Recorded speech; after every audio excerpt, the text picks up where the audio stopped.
عزیزان گرامی، غالب کے خصوصی مطالعے کے حوالے سے اپنی معروضات پیش کرنے کے لیے میں حاضر ہوں۔ غالب کی ایک نمایاں خصوصیت یہ ہے کہ انہوں نے جہاں شاعری میں ایک نیا زاویہ نگاہ پیدا کیا، جدت طرازی کی اور سخن سازی کے حوالے سے نئے نئے آفاق کی طرف پیش رفت کی، وہاں ان کا ایک اہم زاویہ یہ ہے کہ انہوں نے اپنے پیش روؤں میں سے اور ہم اثروں میں سے کسی کو بھی آنکھیں بند کر کے قبول نہیں کیا۔ وہ ایک بصیرت افروز نگاہ کے حامل تھے جو شے کی حقیقت کو سمجھنے کے لیے اس کا ہر جہت سے اور ہر زاویے سے جائزہ لیتی ہے۔ اس سلسلے میں ان کا کمال یہ ہے کہ انہوں نے اپنے لیے بھی اور دوسرے شاعروں کے لیے بھی شاعری کا ایک نہایت اعلیٰ اور کڑا معیار قائم کیا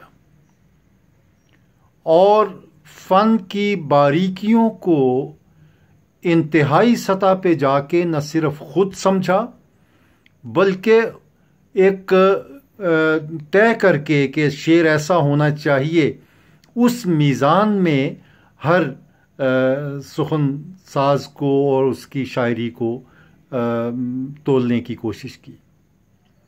میں سمجھتا ہوں کہ یہ بہت بڑا کام ہے اور اس میں ہمیں کوئی شخص جو ہے یا کوئی شاعر اس صحت کا وہ غالب کا مد مقابل دکھائی نہیں دیتا۔ چنانچہ ان کے بہت سے خطوط ایسے ہیں، خاص طور پہ ان کے جو فارسی کے خطوط ہیں، جن میں انہوں نے اپنے جو مکتوب الہان ہیں ان کو شاعری کے رموز سے آگاہ کرنے کی کوشش کی۔ ان کو بتایا کہ صحیح شاعری کیا ہوتی ہے، شاعری میں لفظ کی کیا اہمیت ہے، زبان کی کیا اہمیت ہے، اس میں لہجہ کیا ہوتا ہے، اور کون سی چیزیں ہیں جو شاعری کی توصیف کے زمرے میں آتی ہیں اور کون سی وہ باتیں ہیں جو شاعری کا عیب شمار ہوتی ہیں۔ ان تمام باتوں کا پوری طرح علم رکھتے تھے اور ان کو دھیان میں لا کے انہوں نے اپنی شاعری کا سلسلہ جو ہے وہ استوار کیا۔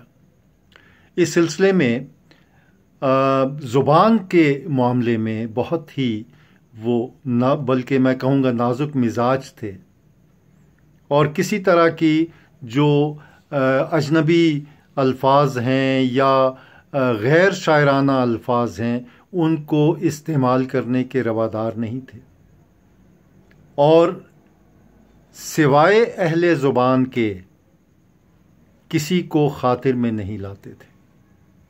کوئی بھی لفظ جب درپیش ہوتا تھا تو وہ دیکھتے تھے کہ اس کو اہل زبان کس طرح ادا کرتے ہیں، اہل زبان کے نزدیک اس لفظ کا املا کیا ہے اور اس کا تلفظ کیا ہے، اور جب تک اس کی اچھی طرح جانچ پرکھ نہیں کر لیتے تھے وہ اس شعر کو استعمال نہیں کرتے تھے۔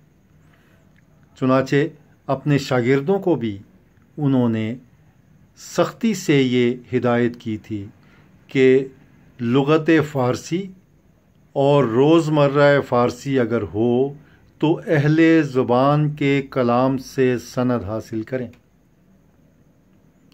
چنانچہ ایک خط میں وہ لکھتے ہیں سرور کو کہ حضرت کو یہ معلوم رہے کہ میں اہل زبان کا پیرو اور ہندیوں میں سوائے امیر خسرو دہلوی کے سب کا منکر ہوں۔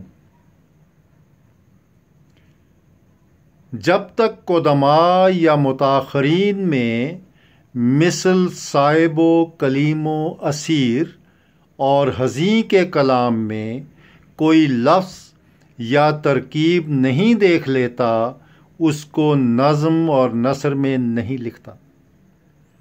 یہ کتنی سختی سے انہوں نے پابندی کی اس چیز کی، اور جن شاعروں کے نام لیے، صائب یہ فارسی زبان کے، کلیم ہیں، اسیر ہیں، حزیں ہیں، تو ان کے کلام سے وہ استفادہ کرتے تھے، اور وہ ترکیب یا وہ لفظ جو انہوں نے استعمال کیا ہوتا تھا اسے اپنے لیے جائز سمجھتے تھے۔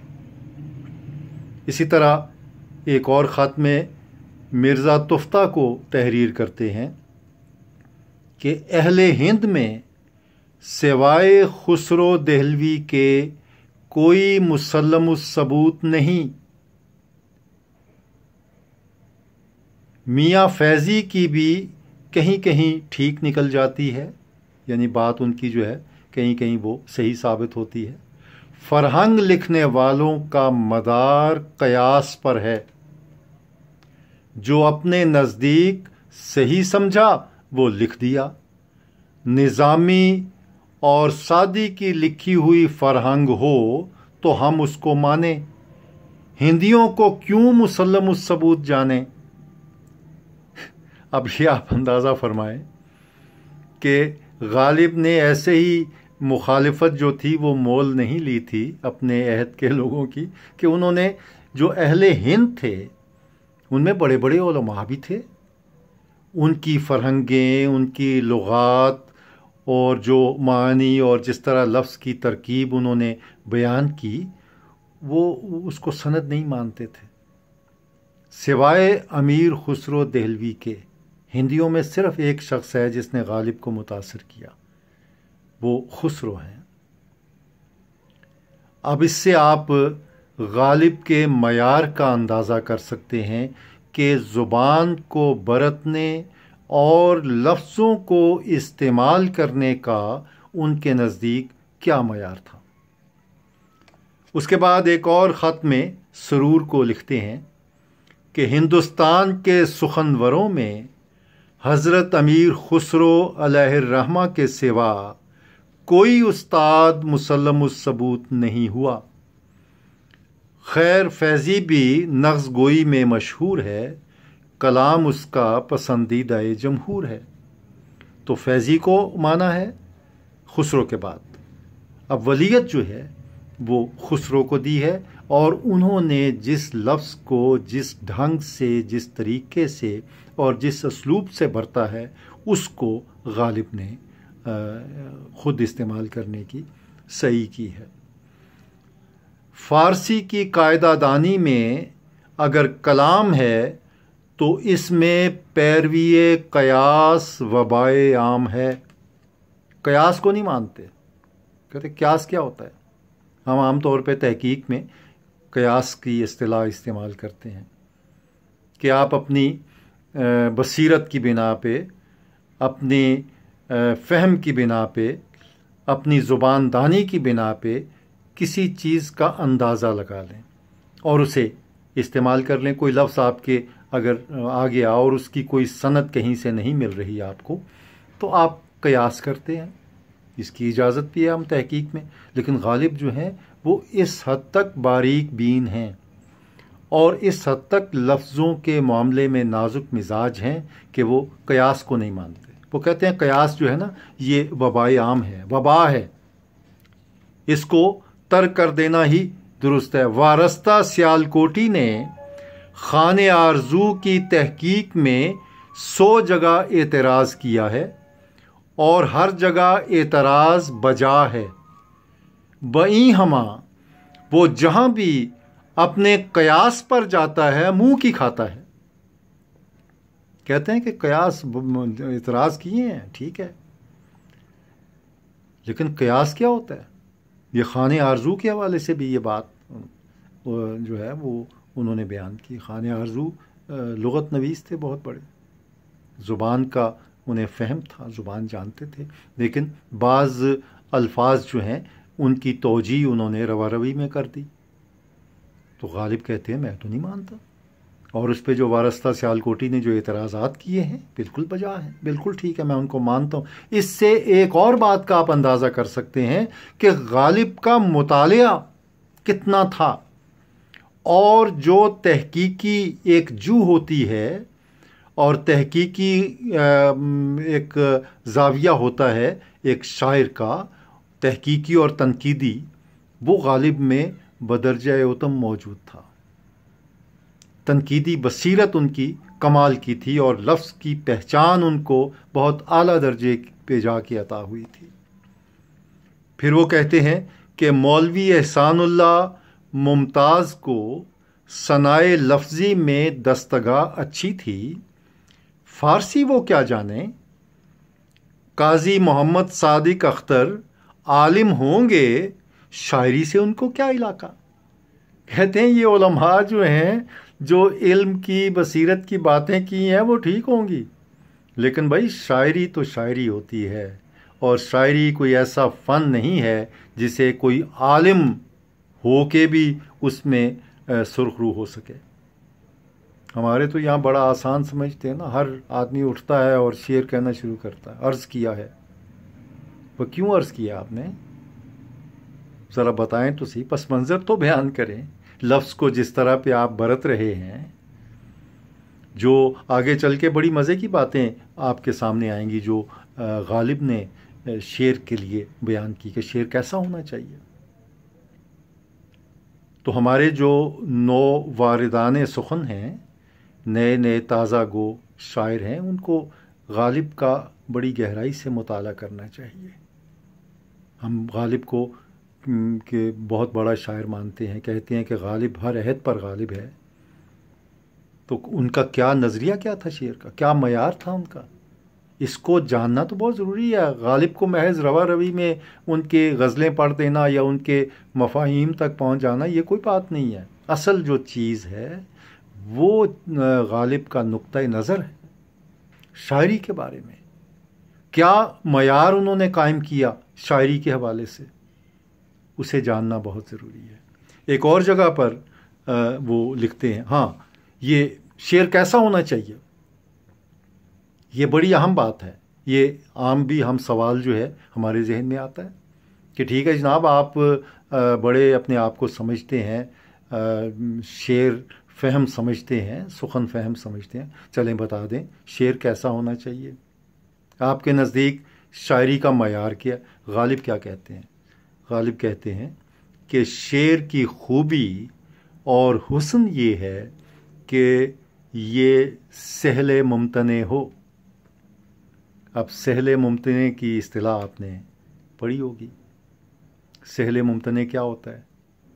کہ جو دیکھنے میں، پڑھنے میں سہل ہو، لیکن ممتنع ہو، روکتا ہو اپنے معنی تک پہنچنے میں، ایک مشکل وقت آپ کو دیتا ہو.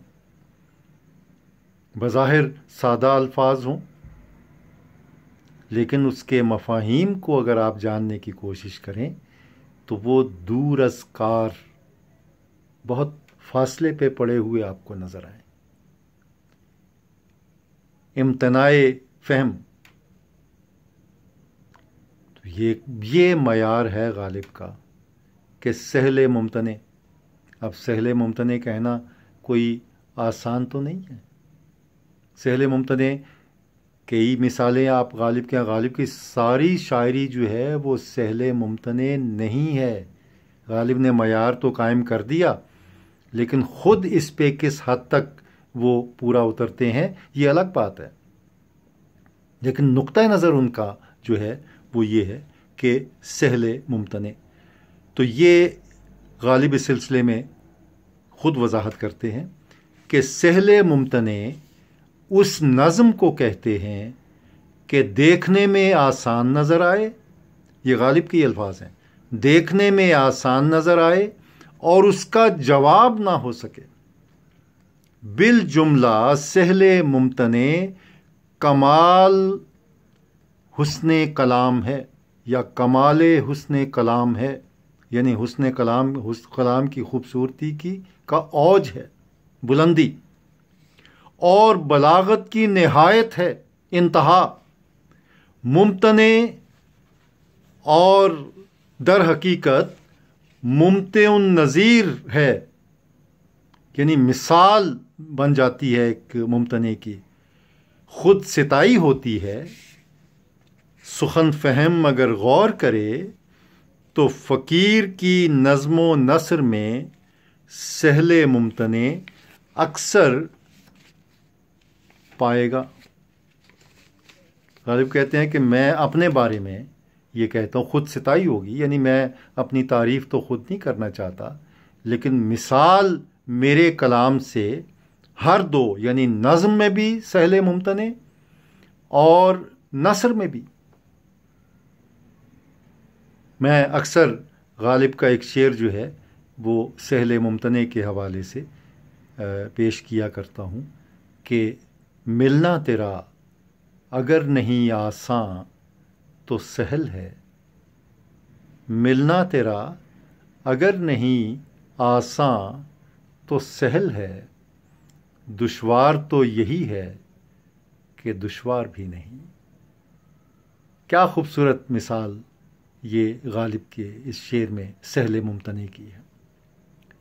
اور آپ کو پتہ ہے کہ مومن کا وہ شعر جو ہے وہ غالب کو کیوں ان کے دل کو لگ گیا تھا، اور کیوں وہ کہنے پہ مجبور ہو گئے تھے کہ میرا سارا دیوان لے لو اور یہ شعر مجھے دے دو۔ یہ بالکل روایت جو ہے یہ حقیقت پہ مبنی ہے، صحیح درست ہے، اور غالب نے کئی جگہ پہ اس شعر کو کوٹ بھی کیا ہے۔ تم میرے پاس ہوتے ہو گویا جب کوئی دوسرا نہیں ہوتا۔ سہل ممتنع کی نہایت خوبصورت مثال غالب نے پیش کی۔ غالب کو اسی لیے پسند آیا تھا یہ شعر کے سہل ممتنع ہے۔ پوچھتے ہیں نا بعض لوگ کہ یہ غالب کو کیوں پسند آیا، کیا اس میں اس کی خوبی کیا ہے؟ یہ خوبی تھی، سہل ممتنع کی خوبی۔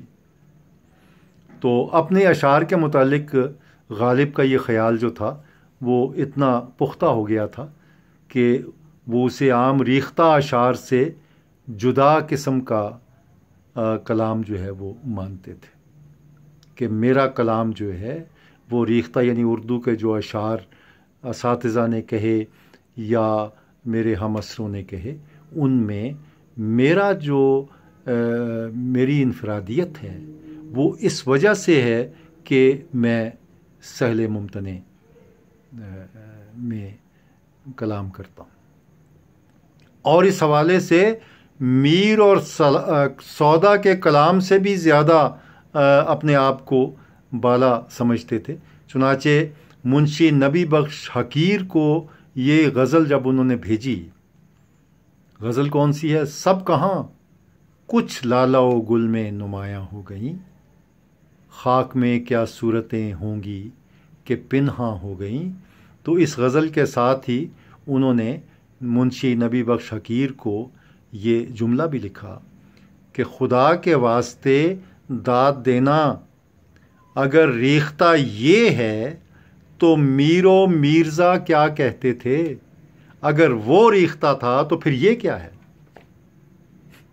کیسا زبردست تنقیدی جملہ ہے کہ اگر انہوں نے ریختہ، مطلب یہ ریختہ اگر یہ ہے تو وہ کیا کہتے تھے ریختہ؟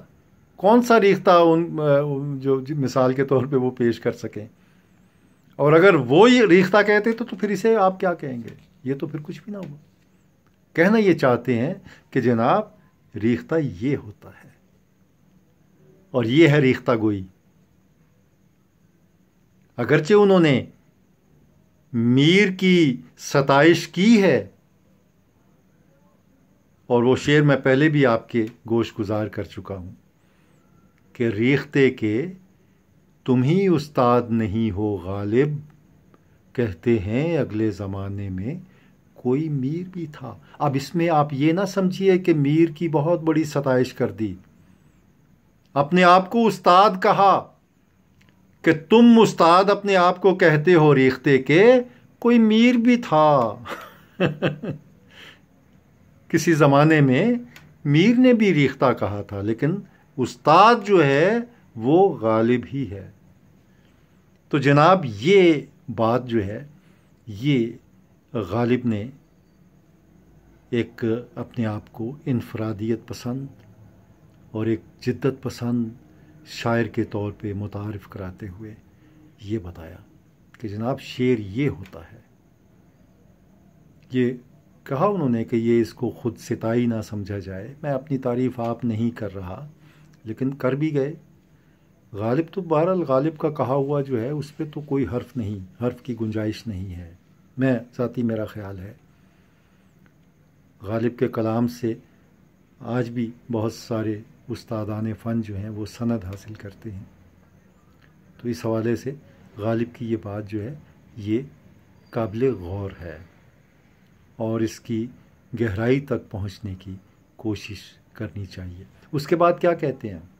کہتے ہیں یہ جو ہندی شاعر ہیں نا اور جو ادیب ہیں یہ غول ہیں، راہ سخن کے غول۔ یہ غول جو ہے نا، غول بیابانی، جو سر پہ طاری ہو جاتے ہیں اور وہ چمٹ جاتے ہیں، ٹھیک ہے نا۔ وہ عبدالحلیم شرر نے اپنا جو ناول ہے فردوس بری، اس میں غول بیابانی کا ذکر کیا، جو انسانوں کو گمراہ کرنے والے غول۔ کہتے ہیں یہ غول ہیں۔ چنانچہ وہ خلیفہ شاہ محمد، مادھو رام، غنیمت اور قتیل جو اس دور کے شاعر تھے ان کی طرف اشارہ کرتے ہوئے نواب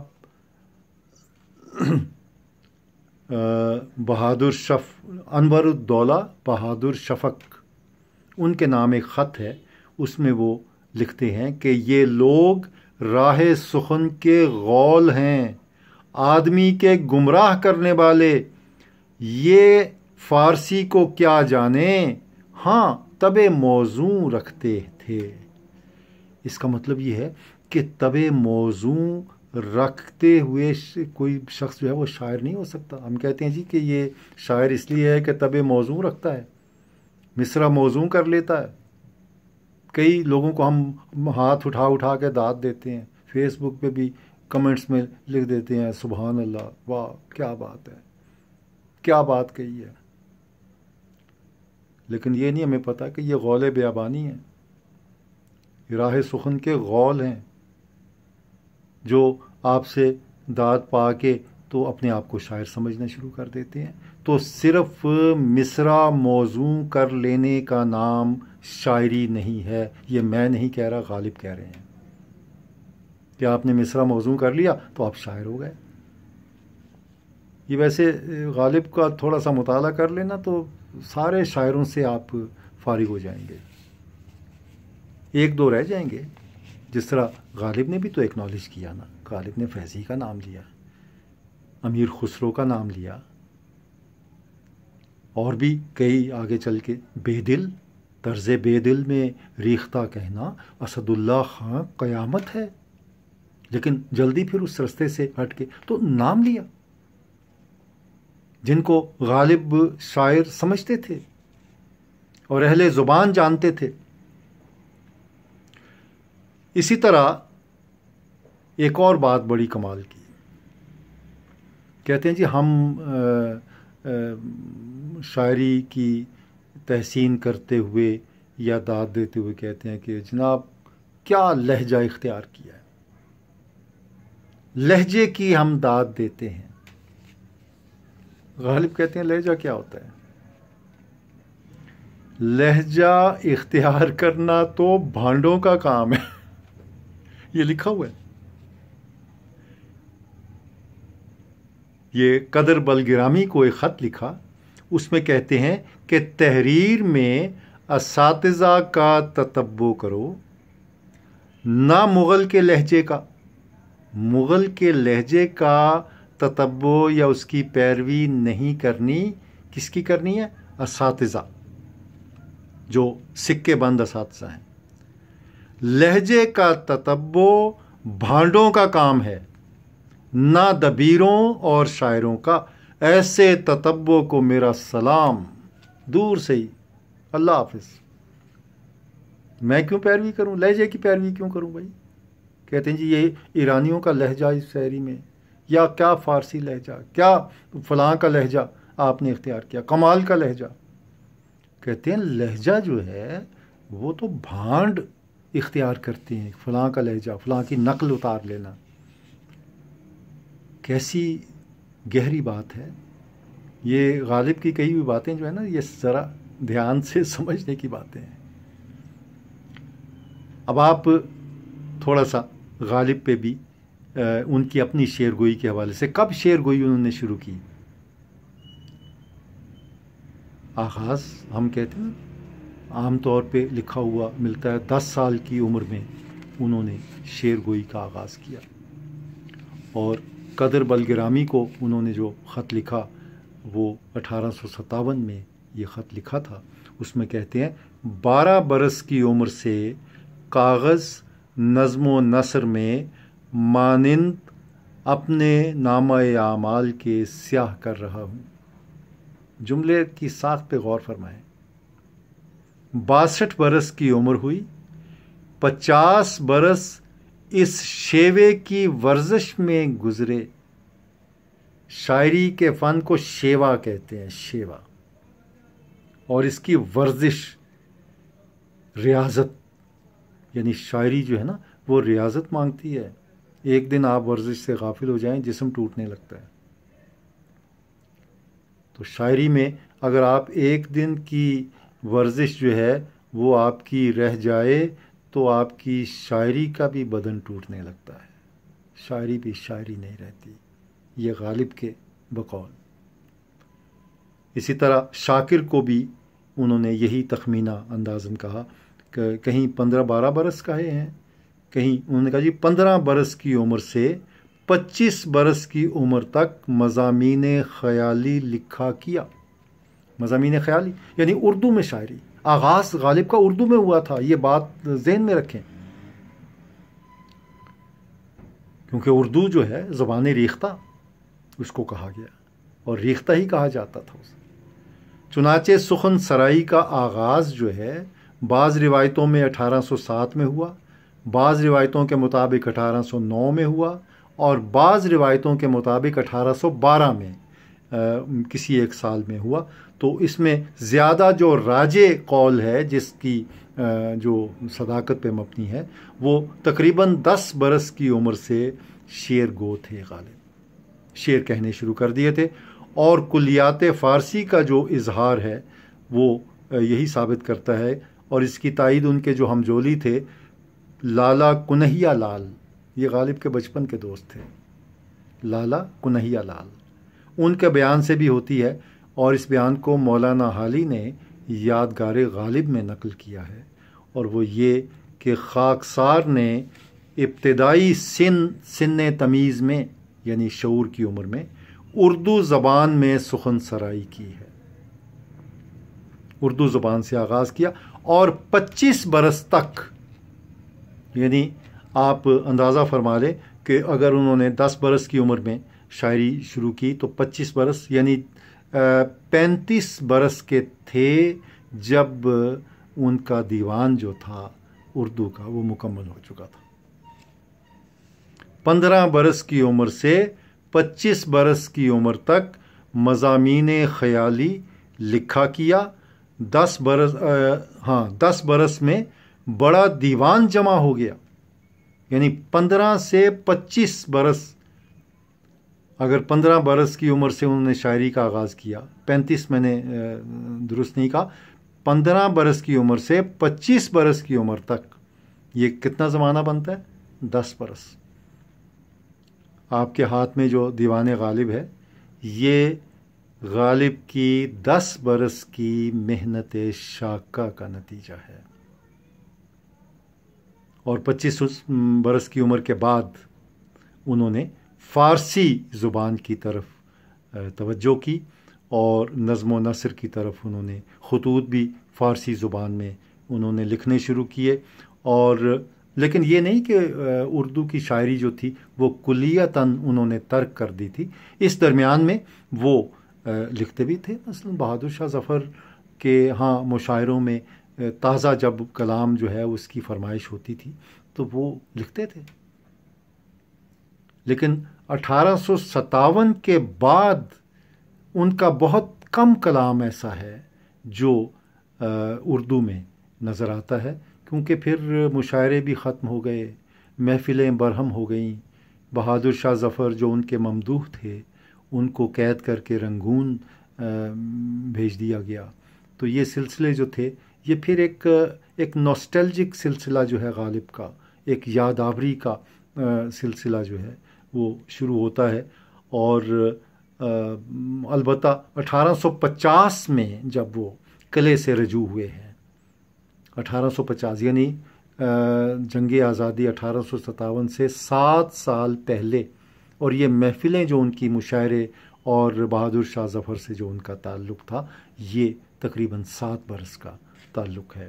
تو ریختہ گوئی نے دوبارہ جنم لیا ان 7 برسوں میں۔ بہادر شاہ ظفر کے ہاں مشاعروں میں اور بادشاہ کی فرمائش پہ جو انہوں نے کلام لکھا وہ مختلف اس طرح مختلف طرحی جو مشاعرے ہوتے تھے، طرح دی جاتی تھی، طرح مصرع، اس پہ انہوں نے کلام لکھا۔ عزیزان گرامی، یہ سلسلہ گفتگو کا جاری رہے گا اور اسی موضوع پہ اور کہ غالب کا کیا معیار شعر تھا اور فن کو کس نظر سے دیکھتے تھے، اسی پہ مزید گفتگو انشاءاللہ آئندہ لیکچر میں ہوگی۔ اللہ حافظ و ناصر۔